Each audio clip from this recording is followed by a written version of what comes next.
पहले तो मैं हाथ जोड़ के आप जी सभी से विनती करता हूँ कि यह सत्संग हर सत्संगी के लिए सुनना बड़ा ही ज़्यादा ज़रूरी है। बाकी आपकी इच्छा है, अगर आप ये सत्संग पूरा सुन लेंगे आपको इससे बहुत कुछ हासिल होगा। दादा भवानी जी का सत्संग है, गुरु ग्रंथ साहिब जी के मूल मंत्र के ऊपर सत्संग है। 38 पौड़ियां हैं, एक एक करके आप जी के साथ सत्संग हम शेयर करेंगे। एक को ओंकार, एक ही मालिक, एक ही रचयिता, एक ही आधार, ना दो भगवान ना दो रास्ते, जो भी है वही है, बस वही।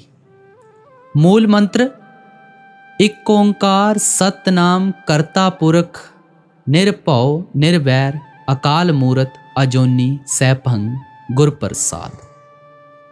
पहला, एक ओंकार, एक ही आधार, ना दो भगवान ना दो रास्ते, जो भी है बस वही है, बस वही। नेक्स्ट, सतनाम, उसका नाम ही सच्चा है, ये नाम कोई शब्द नहीं, ये तो अनुभव है। जब सब झूठ हो जाए तब भी ये नाम तुम्हारे साथ खड़ा होता है। जो इस नाम को पकड़ ले वो कभी गिरता नहीं। नेक्स्ट, कर्ता पुरख, वही करता है। आप समझते हो कि आप कुछ कर रहे हो, नहीं पाई, बिल्कुल नहीं, वो करवा रहा है तब कर रहे हो। हम तो बस उसकी कठपुतलियां हैं। वही है जो चलाता है हर सांस हर पल। नेक्स्ट, निरभव निर्वैर, वो डर से परे है, वो द्वेष से मुक्त है, उसका कोई दुश्मन नहीं, कोई डर नहीं। फिर जो उसे मान ले वो खुद भी निडर और निर्मल हो जाता है। नेक्स्ट, अकाल मूरत, वो समय से परे है, ना उसका जन्म ना मरण, ना वो बूढ़ा होता है ना कभी मिटता है, वो है बस है और हमेशा रहेगा। नेक्स्ट, अजोनी सैभंग, वो किसी से पैदा नहीं हुआ, ना माँ से ना पिता से, वो खुद में खुदा है, अपने आप में प्रकट हुआ, जैसे सूर्य की रोशनी जिसे कोई नहीं जला सकता। नेक्स्ट, गुरु प्रसाद जप, और यह सब जानने का रास्ता सिर्फ गुरु की कृपा से मिलता है। बिना गुरु के ये रहस्य खुलता ही नहीं। गुरु ही वो दरवाजा है जो इस एक ओंकार तक पहुंचाता है। इस मूल मंत्र को पढ़ना नहीं है, इसे जियो। हर सांस में ओंकार को लो, हर कदम में उसका नाम भरो, तभी समझोगे एक ओंकार कोई शब्द नहीं, ये तो जीवन का पूरा सार है। अब इसे हम और बारीकी के साथ समझेंगे। चलिए हम चलते हैं दादा भवानी जी की सत्संग की ओर। बड़े ही ध्यानपूर्वक सुनना। बाणी जपजी साहेब। एक सतनाम करता पुरख निर्भव निर्वैर अकाल मूरत अजूनी सैभव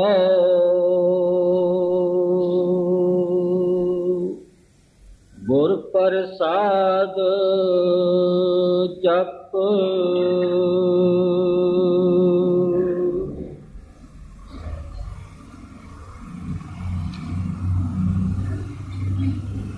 यह बानी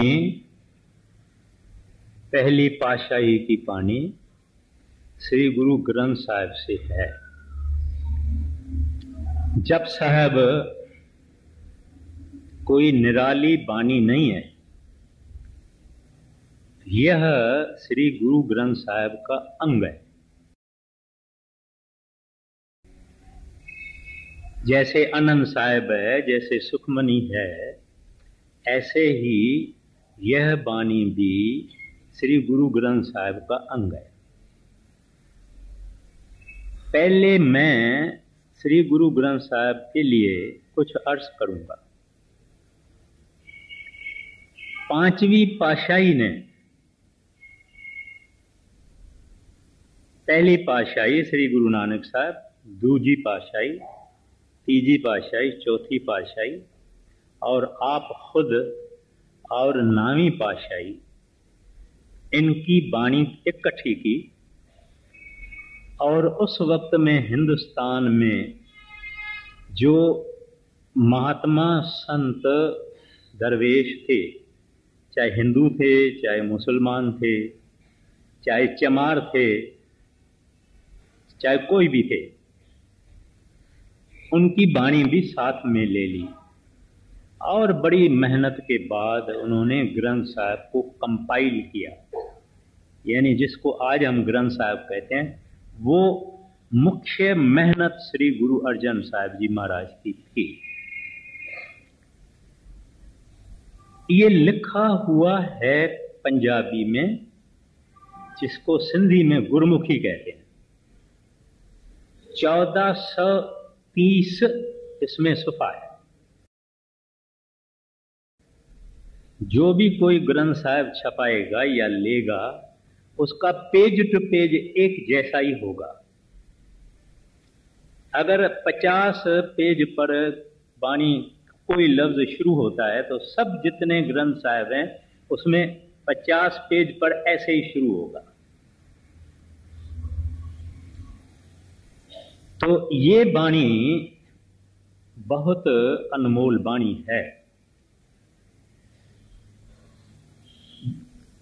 जप जी के लिए गुरु अर्जन साहब जी महाराज ने इसको आगे क्यों डाला?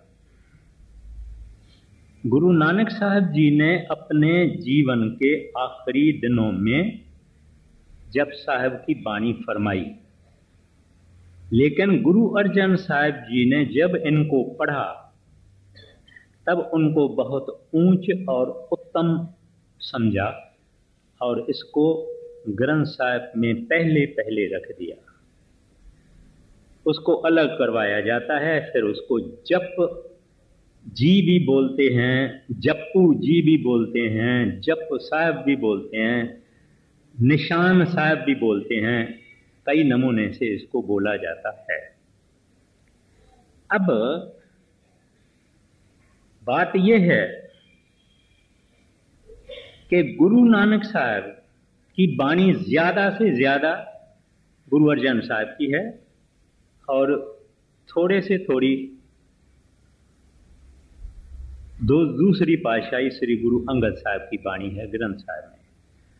और गुरु नानक साहब के 974 974 शब्द है और श्लोक है और पौड़ियां हैं। बाकी मैं ज्यादा ये नहीं आपको अर्ज करूंगा। हालांकि गुरु नानक साहब पढ़े हुए नहीं थे, लिखे पढ़े नहीं थे। आपको याद है कि जब उनके पास उनको पढ़ाने की कोशिश की गई थी तो मुल्ला और पंडित दोनों शर्म खा के चले गए थे, तो वो पढ़े नहीं। लेकिन जो कुछ उन्होंने लिखा है उसको देख के और पढ़ के अक्ल हैरान होती है और इल्म शर्मिंदा होता है। कारण इसका क्यों? इस वास्ते के सतपुरुष ने, वाहगुरु अकाल पुरख ने, हरि ने, गोविंद ने ये वाणी गुरु नानक साहब के मुखारबंद से कहलाई है। आप फरमाते हैं, ज्यों बुलावे त्यों नानक दास बोले। माना यह है कि जैसे मुझे बुलाया जाता है कि ऐसे कहो, ऐसे ही मैं कहता हूं। अब ये नाम क्यों रखा गया है? जप जी इसके ऊपर नाम क्यों रखा गया है? ये जो जप लफ्ज है, रूहानियत में माना अध्यात्मक जितने भी ग्रंथ हैं इनमें ये जप लफ्ज बिल्कुल ही उत्तम में उत्तम महत्वपूर्ण लफ्ज है छोटा सा लफ्ज, मगर आदमी अगर इसको समझे और इसका रटन करे तो हरि रूप हो जाएगा। अब जप माना रिपीट करना, सिमरन करना, किसको हृदय में धारना, फिर कहना, रिपीट करना, उच्चारण करना वगैरह। ये जो जप लफ्ज है, अगर कोई आदमी प्यार और प्रेम से कोई लफ्ज या कोई मंत्र उसका जप करे,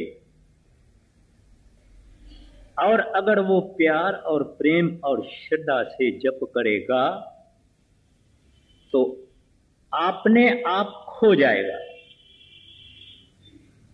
यानी जप करने वाला अगर प्यार प्रेम श्रद्धा से एकाग्रता से जप करेगा तो जिस चीज का जप करेगा, जिस विषय का जप करेगा, जिस मनुष्य के नाम का जप करेगा, जिस मंत्र का जप करेगा, अपना आप उसका भूल जाएगा, विस्मरण हो जाएगा, और जिसका जप करेगा ऐसा रूप हो जाएगा और उसको अपना कोई पता नहीं, उसकी हस्ती,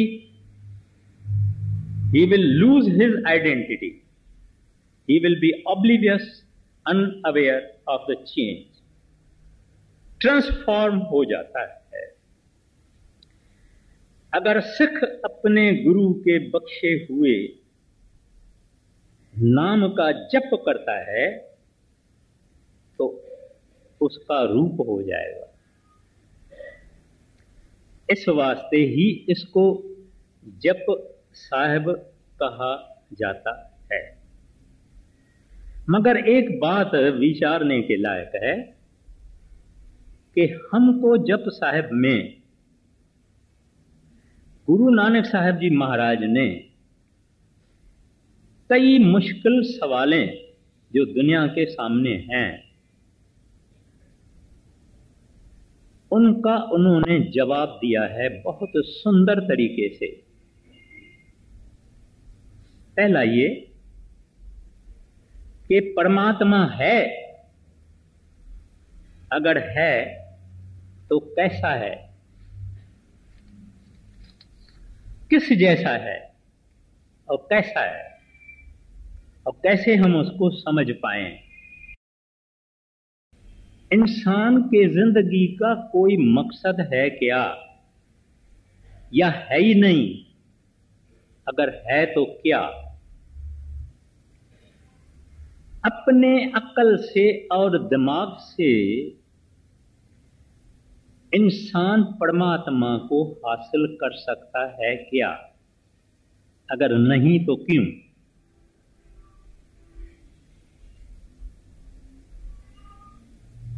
ये जो पृथ्वी है हमारी, सारी सृष्टि जो है, जो साइंस को मालूम है वो भी और जो नहीं मालूम है वो भी, यही सब कुछ है कि और भी कुछ है।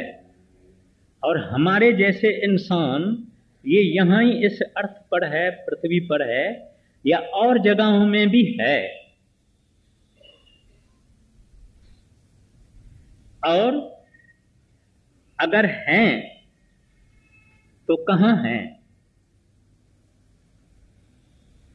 फिर आखिर में परमात्मा ने ये सारी सब सृष्टि जो किताबों में है और नहीं है कैसे बनाई और कैसे चला रहे हैं।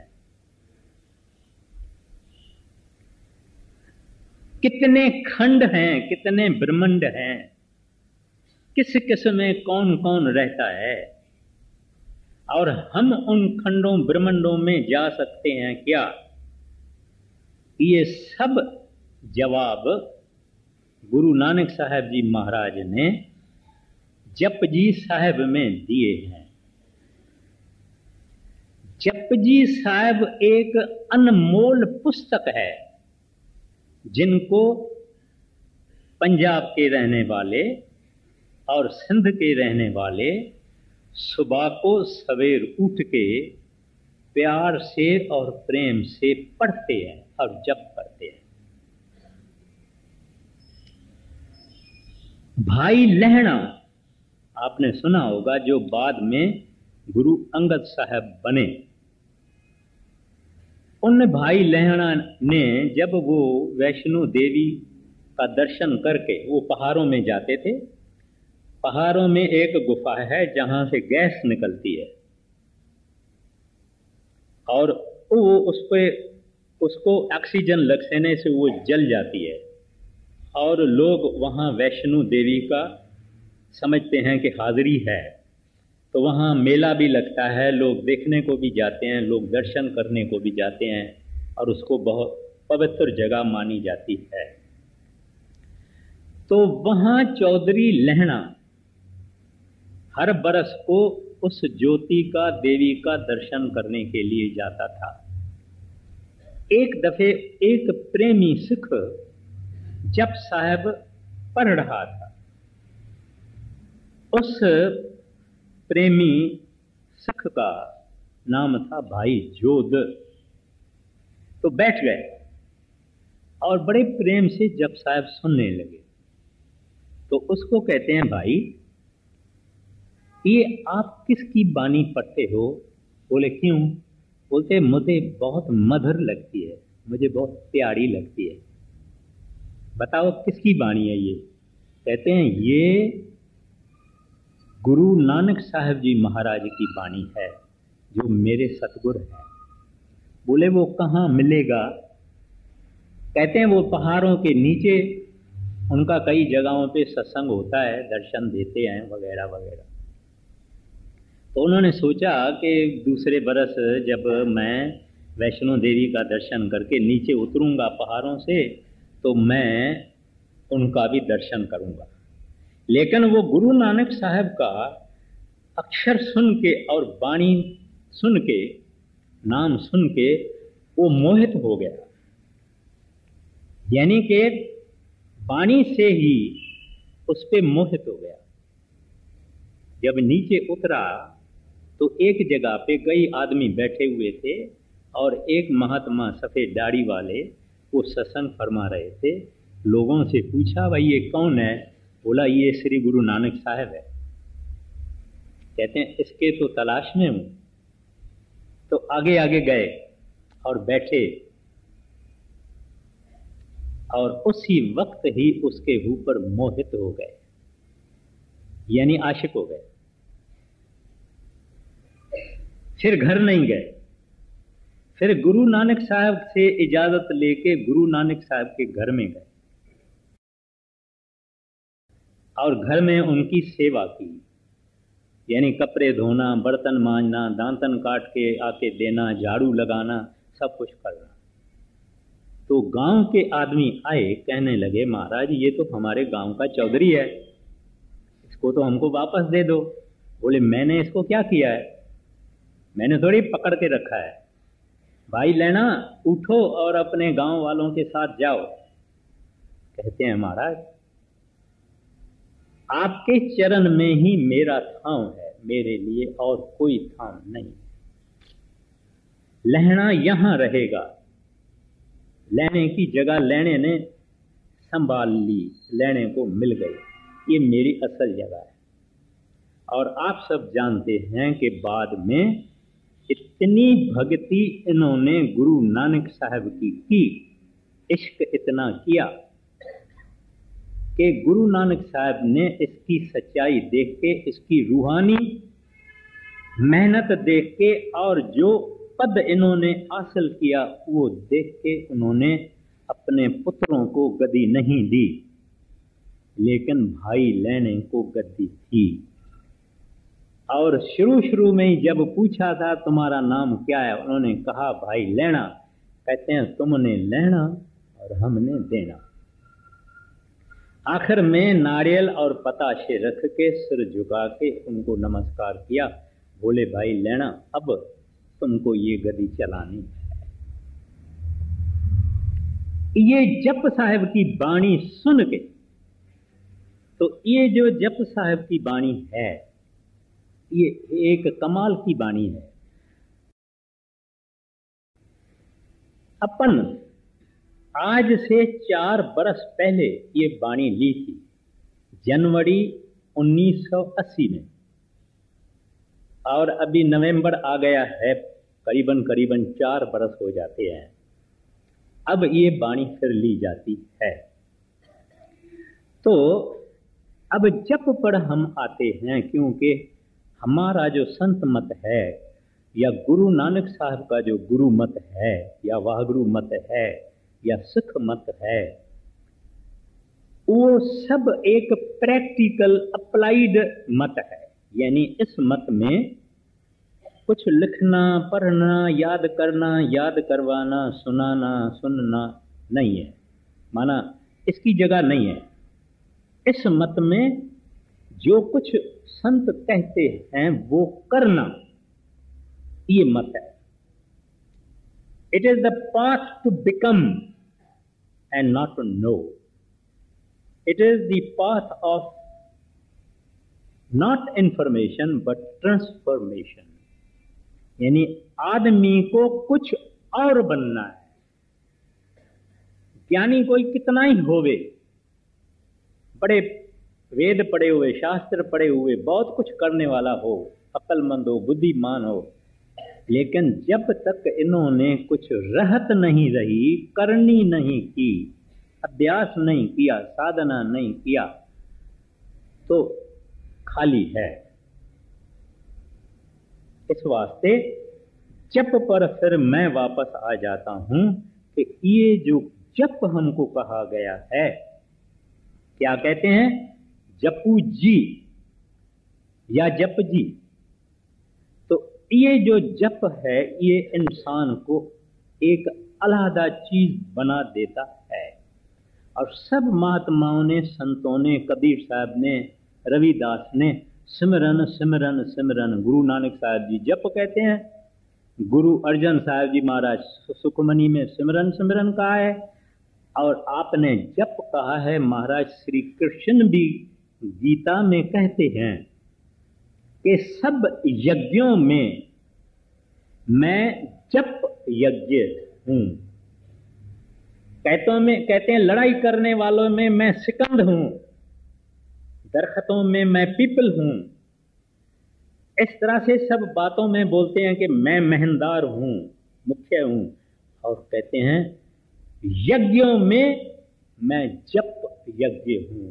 कहते हैं कोई यज्ञ इसका मुकाबला नहीं कर सकता।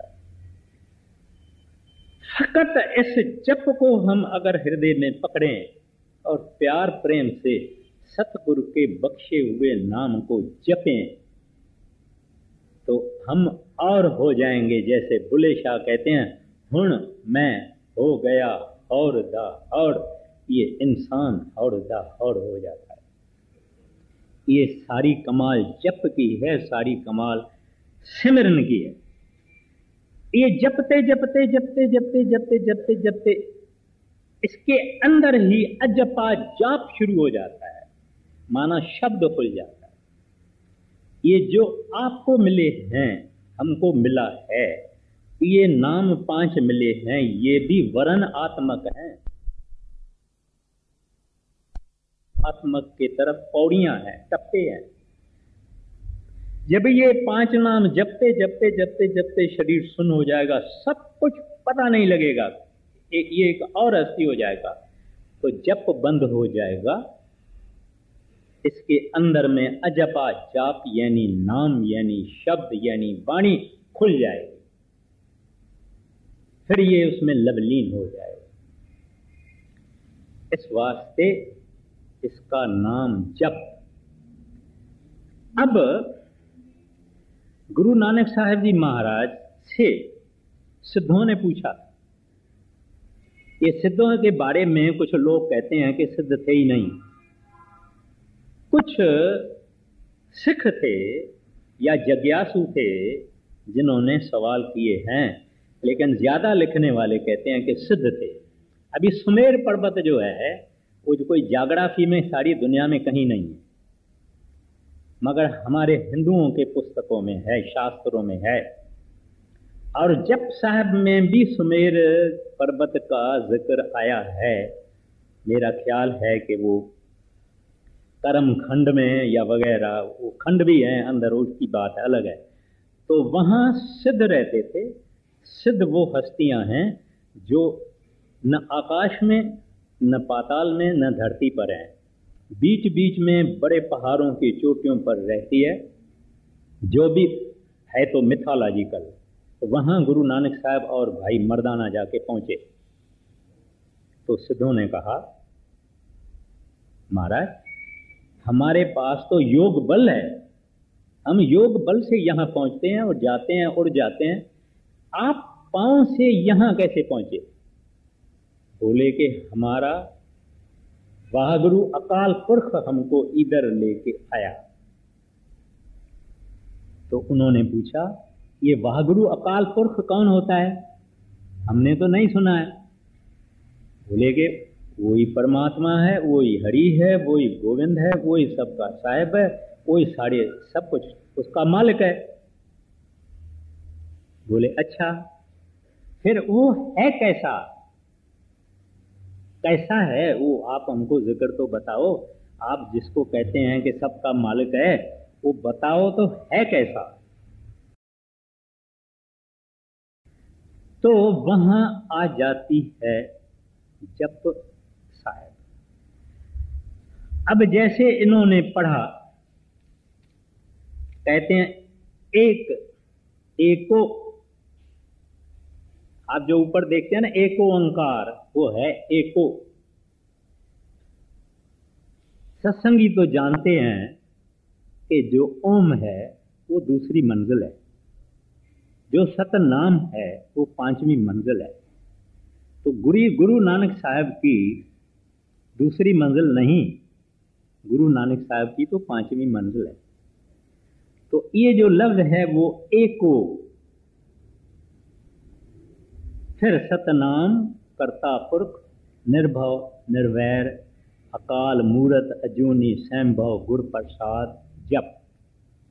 अब वो एको, जब उन्होंने एको कहा, उस जमाने में, गुरु नानक साहब के जमाने में, 16वीं सदी में बहुत ही पंजाब में योगी, जोगी, जादू मंत्र वाले, तंत्र वाले बहुत कुछ थे। लोगों को डराते थे, पैसे ले लेते थे, पूजाएं पष्टाएं करवाते थे और हवन यज्ञ वगैरह करवाते थे, बहुत कुछ करवाते। वो अंधेरे का जमाना था। तो कई लोग कई देवी देवताओं की पूजा करते, बस पत्थर उठाया, सिंदूर लगाया, 2 आंखें लगा दी, देवता कर दिया, बैठ गए। ऐसा बहुत कुछ था। तो गुरु नानक साहब ने एक बात स्पष्ट कर दी, साफ कर दी कि हमारा फकत एक है, प्रभु एक है, वाहगुरु एक है, अकाल पुरख एक है, गोविंद एक है, परमेश्वर एक है, एक ही है, दूजा नहीं, फकत वो एक है। हमको तो वो शेष चाहिए, उसके जो नीचे हैं उनसे हमारा कोई ताल्लुक है नहीं। सेठ से सुबत होगी, सब कुछ अपना हो जाएगा, मगर नीचे वालों से सुबत रखने से फायदा नहीं। जब सेठ खड़ा है तो उन्होंने एक्सक्लूसिवली उनको वन कह दिया, एक को, वो एक ही है, वो हमारा इष्ट है, वो हमारा पिता है, माता है, माबूदे हकीकी है, हमारा दोस्त है, सब कुछ है, वो एक है। दूसरे को जानते नहीं, ना गुरु मत वाले ना संत मत वाले, बात एक ही है, दूसरे को नहीं जानते भाई, हमारा तो एक है। उसका नाम क्या है? सत्य। कहते हैं वो आज है, इससे पहले भी था, इसके बाद भी होगा। सत्य का माना ये नहीं है कि सच बोलना या सच सुनाना। सत्य माना द ट्रुथ, हक जिसको मुसलमान कहते हैं, जो अजर है, अमर है, अटर है, एवर लास्टिंग है, लाफना है, वो सत्य है। जब भी आगे दुनिया नहीं थी तो भी था, प्रलय होगी तभी होगा, प्रलय के बाद भी होगा, प्रलय से पहले भी होगा, हर वक्त होगा, है और रहेगा और था। इसका नाम सत्य। हमारी दुनिया में हम जो देखते हैं, हम जो कान से सुनते हैं, हम जो पढ़ते हैं, इसमें सत्य कुछ नहीं है, सब झूठ है, तब्दील में आता है। आज है कल नहीं होगा, आज जवानी है कल बुढ़ापा है, आज मुंह का रंग लाल है कल मुंह का रंग पीला हो जाएगा। इस तरह से हम यहाँ बैठे हुए हैं, पता नहीं 1000 बरस पहले यहाँ क्या था, पता नहीं 1000 के बाद यहाँ क्या होगा। सब बदलता जाएगा, नाश होता जाएगा, फिरता जाएगा, तब्दील आती जाएगी।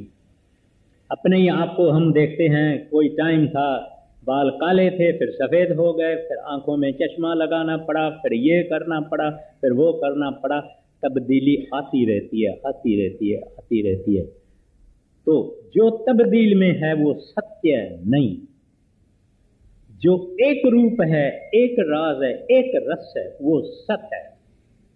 वो परमात्मा हरि वाहगुरु अकाल पुरख रब है, उसको कोई नाम दे दो। कहते हैं वो जो एको है उसका नाम सत्य है।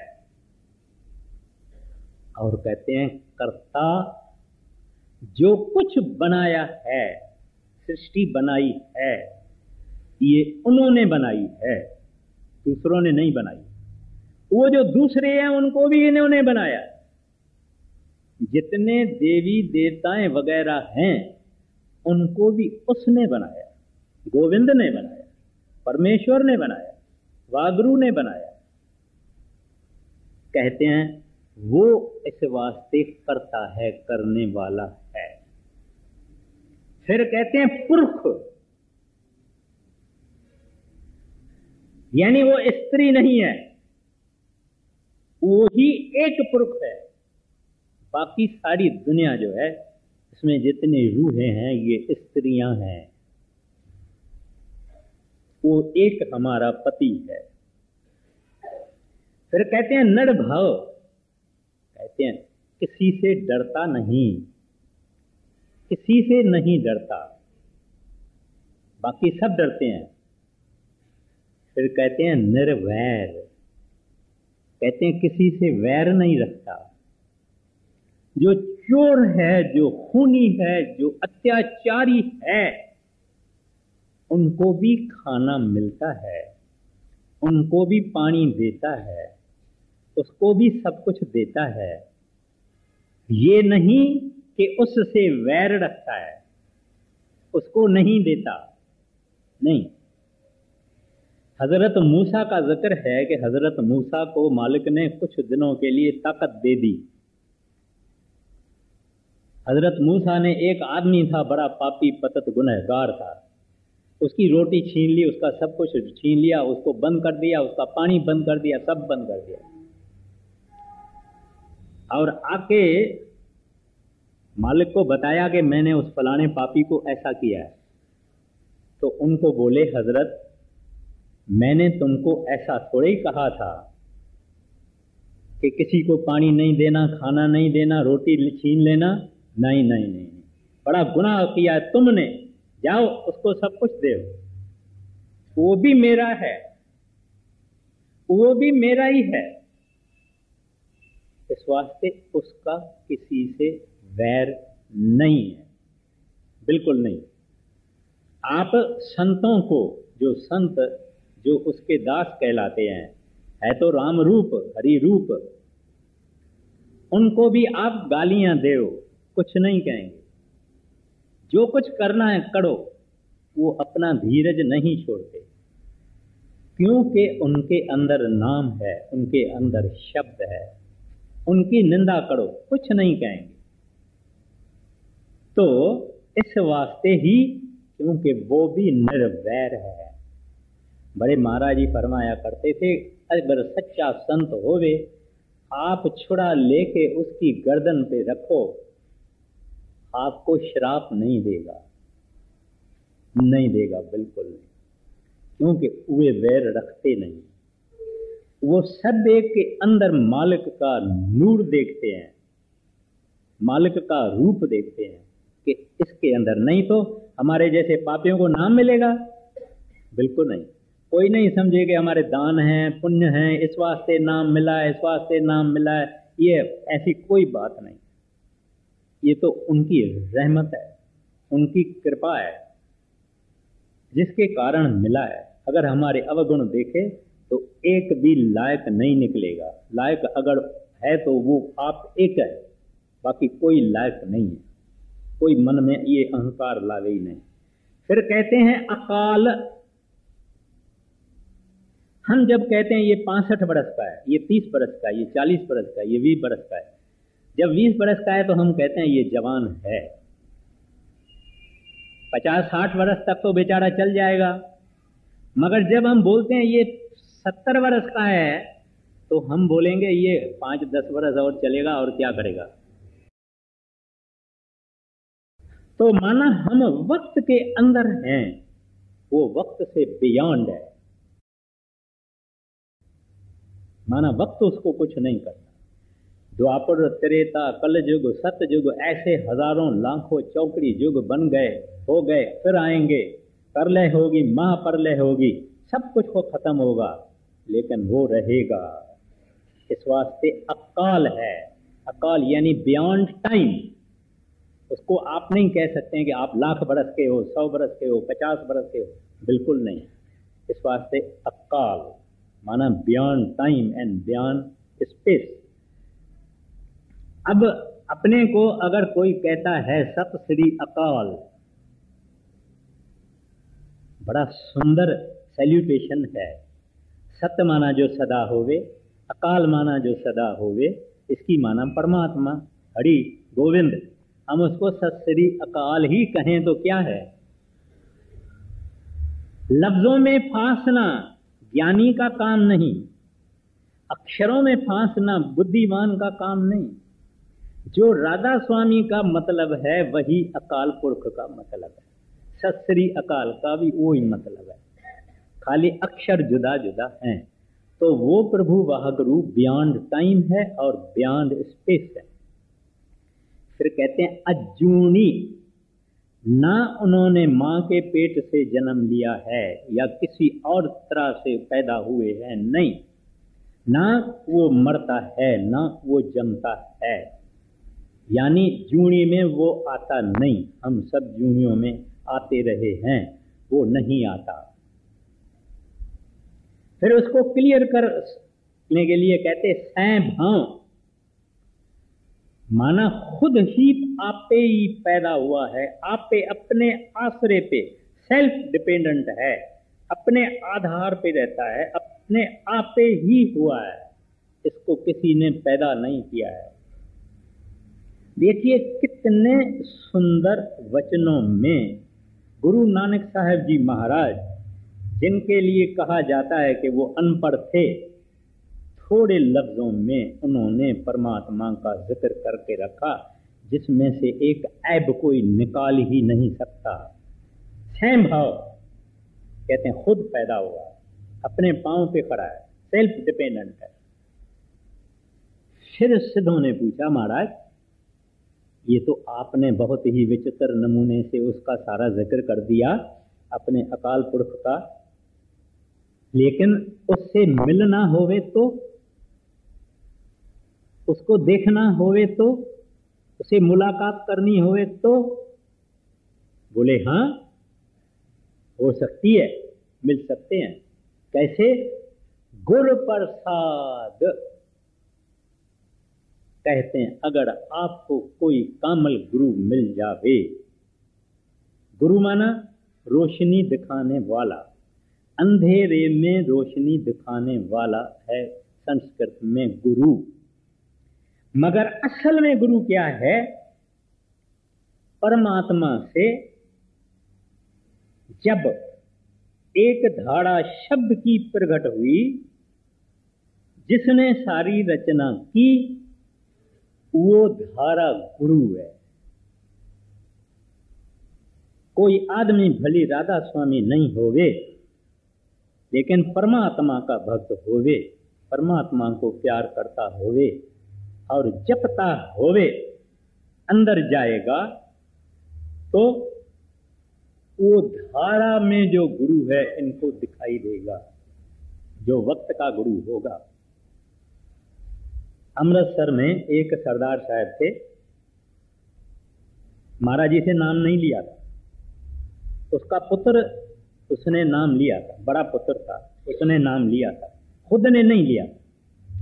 और अपने पुत्र को कहता था, अरे तूने अपना सतगुरु छोड़ के एक बंदे को, एक इंसान को तुमने सतगुरु किया है, शर्म आनी चाहिए तुमको। तो वो बेचारा कुछ कहता नहीं था, क्योंकि वो बुजुर्ग था, पिता था, उस वास्ते कुछ कहता नहीं। अब वो जो था सरदार साहब, वो भी बड़ा प्रेमी था, वो भी एक जाप करता था। याद रखना, जप को जिसने पकड़ा उसका काम हो गया, जिसने जप से शौक रखा उसका काम हो गया।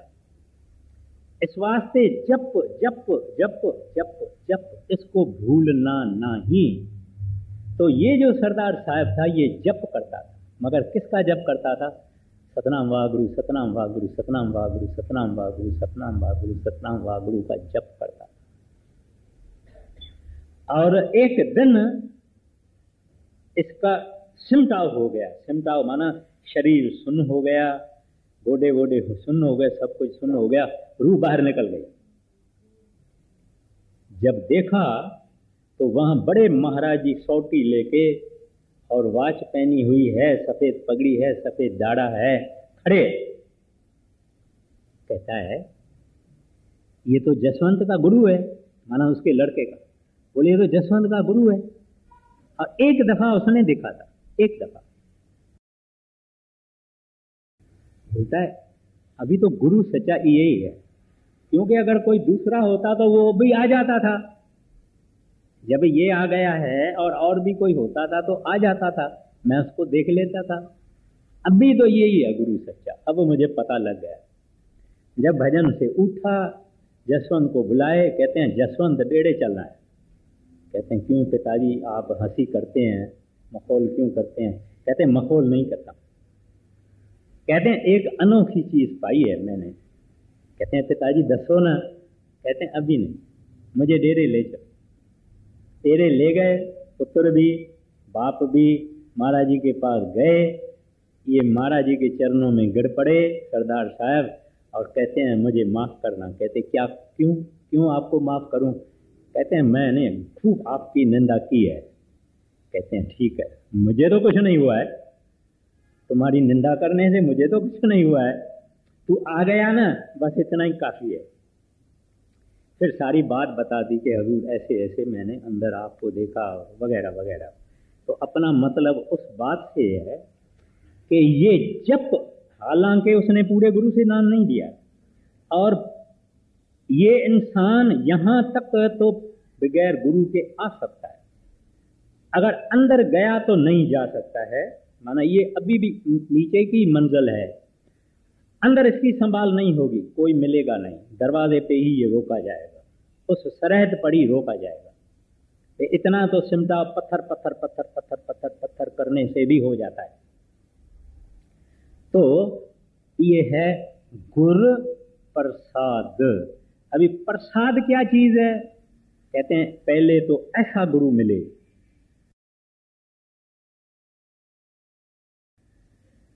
ऐसा गुरु, पूर्ण गुरु, जो उस शब्द धारा में से आया होवे, हुक्म लेके आया होवे। कहे कबीर हम धुर के भेदी, लाए हुक्म हजूरी। कहते हम तो धुर के भेदी है, हजूरी यानी सतपुरुष का, हजूर का हम हुक्म लाए हैं तुमको इस दुनिया से ले जाने के लिए। ऐसा गुरु मिले, गुरु नानक साहब जैसा, कबीर साहब जैसा, सच्चे सच्चे महात्मा दुनिया में ऐसा कभी नहीं होता है कि संत है ही नहीं, जरूर होते हैं, एक तो जरूर होता है, नहीं तो 4-5 कितने भी हो सकते हैं। तो वाणी इस वास्ते कहती है, रामायण कहता है, संत न होते जगत में जल मरता संसार। तो ऐसा गुरु मिल जावे, कहते हैं वो तुमको एक प्रसाद देगा। कौन सा? बताशे का, मिश्री का? नहीं नहीं, कोई नारियल, कोई सेब? ना ना, बिल्कुल ना। जो मुक्त है वो प्रसाद भी ऐसा देगा कि लेने वाला मुक्त हो जाए। जो जंजीरों से बांधा हुआ नहीं है वो चाहता है कि दूसरे भी जंजीरों से नहीं बांधे जाए। जो खुद आजाद है वो दूसरों को भी आजाद करना चाहता है। और ऐसी हस्ती संत सतगुरु होते हैं, वो ऐसा प्रसाद देते हैं कि इंसान हमेशा के लिए मुक्त हो जाए, जन्म मरण के चक्कर से, जंजीरों से वो मुक्त हो जाए, ऐसा वो प्रसाद देते हैं। अभी प्रसाद की क्या माना? बख्शिश, दया, वो मेहर, दृष्टि कर्म की, कर्म यानी ग्रेस, एक ग्लांस ऑफ ग्रेस। नानक नदरी नदर निहाल, कहते हैं वो उनका प्रसाद होता है। मिश्री और लड्डू और ये प्रसाद नहीं होता है, ये उनका प्रसाद है। कहते हैं ये मेरे सामने आया है, अभी तक ये कैदी रहेगा काल का।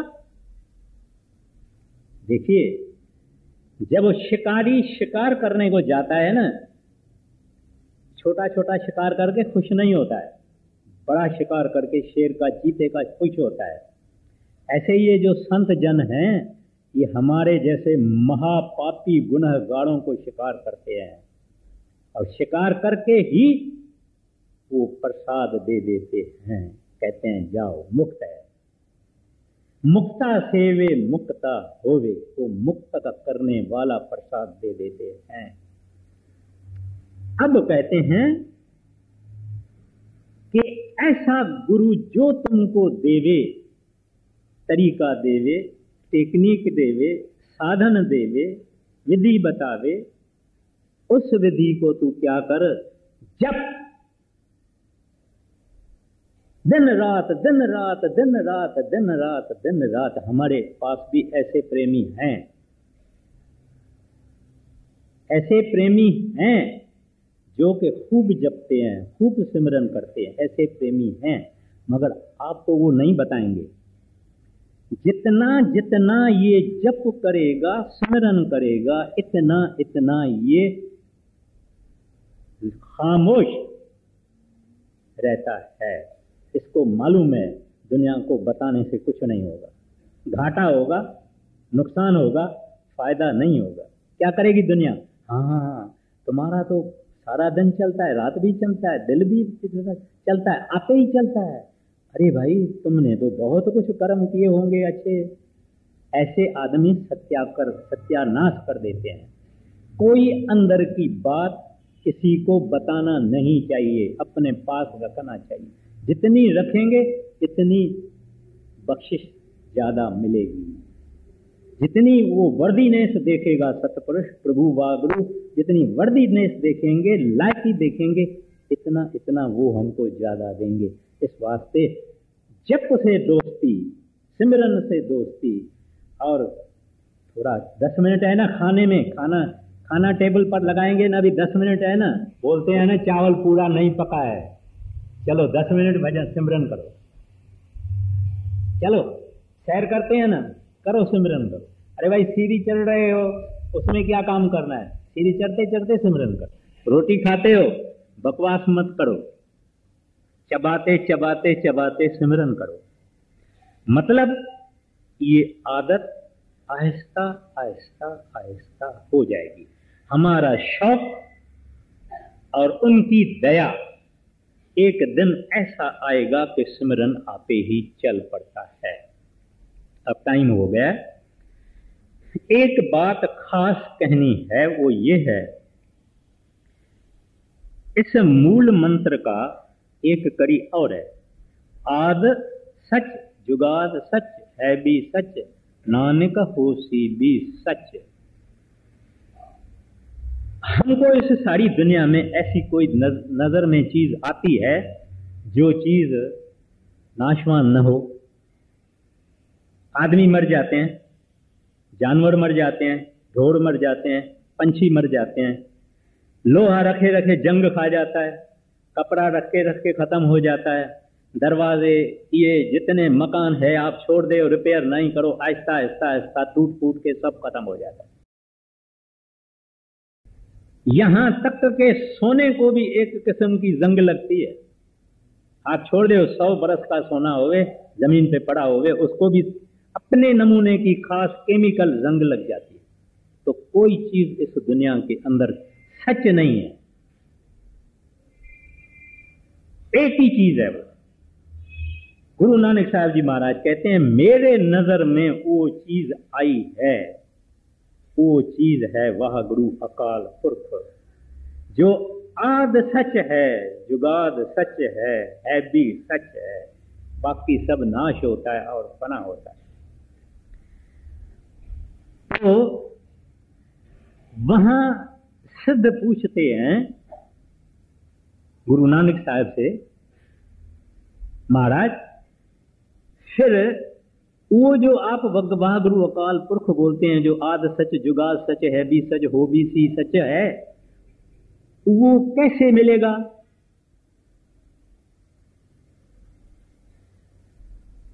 सोच करने से ना, सोचे सोच ना हो गई, कहते सोच करने से भी नहीं मिलेगा।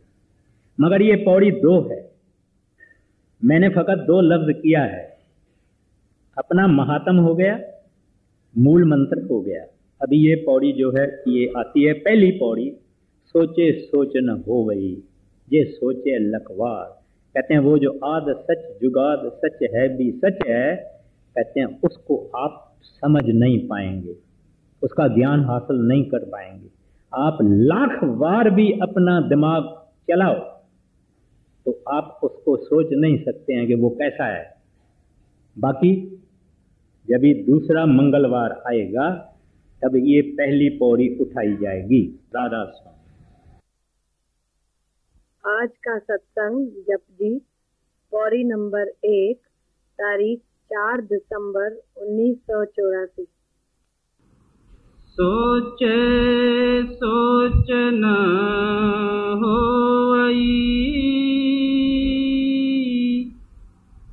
जे सोची लखवार, चुप चुप न होई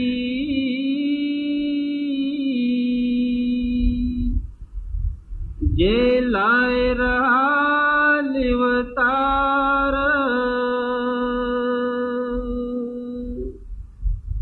राधा स्वामी।